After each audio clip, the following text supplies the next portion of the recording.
यदि हम किसी भी भाषा को बोलने की शैली भूल जाएं, उसको हम डेली उपयोग में न लाएं, नित्य जीवन में न लाएं, तो धीरे धीरे वो लुप्त प्राय हो जाएगी। उसी प्रकार से जैसे हम पहले हम मैथमेटिक्स में, गणित में 2 जमा 2 जमा 4 जमा 7 इस टाइप से मतलब हम कैलकुलेशन वर्बली कर लेते थे। तो उससे क्या होता था, हमारे जो ब्रेन है ना, हमारे जो मन का एक अभ्यास चलता रहता था। तो हमारा जो बुद्धि है उसी अनुसार विकसित होती रहती थी। लेकिन जब से मॉडर्न साइंस के साथ जो मॉडर्न गैजेट्स आए हैं ना, तो ये मॉडर्न गैजेट्स ने क्या कर दिया, आपके जो मेमोरी का जो कार्य था, जो आपकी कैलकुलेशन का कार्य था, वो उसने ले लिया। तो अब आपने क्या किया, अब आपने अपने मन को अनुपयोगी बना दिया। जो बुद्धि को जो इस कार्य में लगाना था, कैलकुलेशन करने में या किसी को स्मरण करने में, वो आप उपयोग कर नहीं रहे हो, क्योंकि हर चीज़ को आप लिख कर मोबाइल में सेव कर लेते हो, नोटपैड है या कुछ कैलकुलेशंस है, कैलकुलेटर है, उसपे सब कुछ कर लेते हो। या आपको भी चीज़ चाहिए तो आप उसमें गूगल में देख लेते हैं, सर्च कर लेते हैं।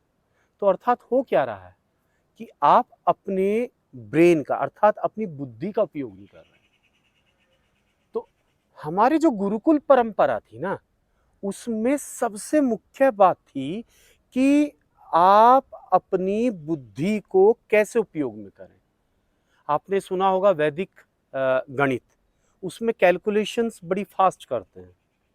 जो कैलकुलेशन आप कैलकुलेटर में करेंगे उसमें भी आपको समय लग जाएगा, लेकिन वैदिक गणित में कैलकुलेशन जब करते हैं, आकलन करते हैं, गणना करते हैं, तो बहुत शीघ्र हो जाती है ना? ऐसा क्यों? क्योंकि हम अपनी बुद्धि को बहुत अधिक कार्य लेते हैं, अर्थात हम जो ब्रेन के जो सभी सेल्स हैं उनको हम एक्टिव कर देते हैं, उन कोशिकाओं को। तो यदि हम अपने ब्रेन को एक्टिव करना चाहते हैं तो हमें गुरुकुल परंपरा पर आना पड़ेगा। ये जो मॉडर्नाइजेशन के साथ जो इलेक्ट्रॉनिक गैजेट्स आ रहे हैं, उन पे डिपेंडेंसी, उन पे निर्भरता कम करनी पड़ेगी। तभी हमें अपने ब्रेन को डेवलप कर पाएंगे। देखो, भगवत गीता में भगवान श्री कृष्ण ने भी कहा है कि परिवर्तन संसार का नियम है। अर्थात ना तो हम जो समाज में चल रहा है उससे आगे दौड़े, ना समाज में जो चल रहा है उससे पीछे दौड़े। अर्थात हमें आज के आधुनिक समाज के साथ सामंजस्य भी स्थापित करना है, परंतु यह भी ध्यान रहे कि हम कुछ खो तो नहीं रहे हैं। हम अपने बुद्धि की कार्य करने की क्षमता तो नहीं खो रहे हैं, उस पर विशेष ध्यान दें। पहले हम शारीरिक परिश्रम बहुत करते थे, आजकल मोबाइल में ही बच्चे आपको खेलते मिल जाएँगे। आजकल फिजिकल एक्टिविटी नहीं वो करते हैं, तो इससे क्या हो रहा है? शरीर दुर्बल हो रहे हैं, बचपन से ही लोग रोगी हो रहे हैं, है ना? बच्चे भी आपको अधिक बीमार मिलेंगे। तो इसका कारण ये सब चीज़ें हैं कि मनुष्य आधुनिक तो बने, लेकिन साथ-साथ जो हमारी गुरुकुल परंपराएँ हैं, जो वैदिक सनातन धर्म की परंपराएँ हैं, उसके अनुसार जीवन शैली भी अपनाएँ, साथ में चलें। अर्थात योग करें, मंत्रों की महत्ता समझें, संस्कृत मंत्रों के उच्चारण से जो हमिंग, जो ध्वनि उत्पन्न होती है, जो नाद उत्पन्न होता है, उसके द्वारा भी हमारे ब्रेन के वो सेल्स एक्टिव हो जाते हैं जो कभी एक्टिवेट नहीं हो पाते। यह भी वैज्ञानिक रूप से सिद्ध हो चुका है।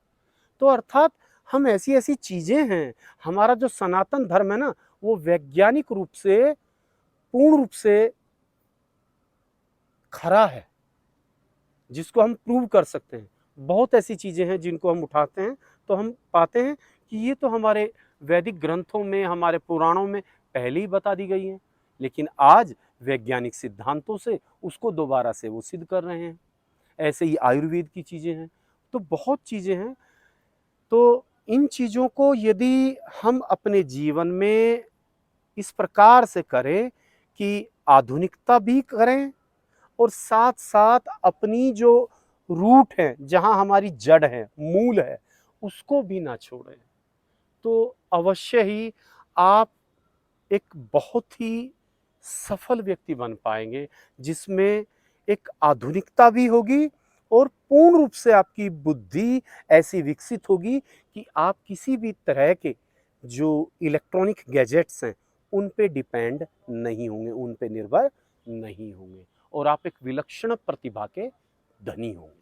गुरुजी, हरि जैसे ओम। आजकल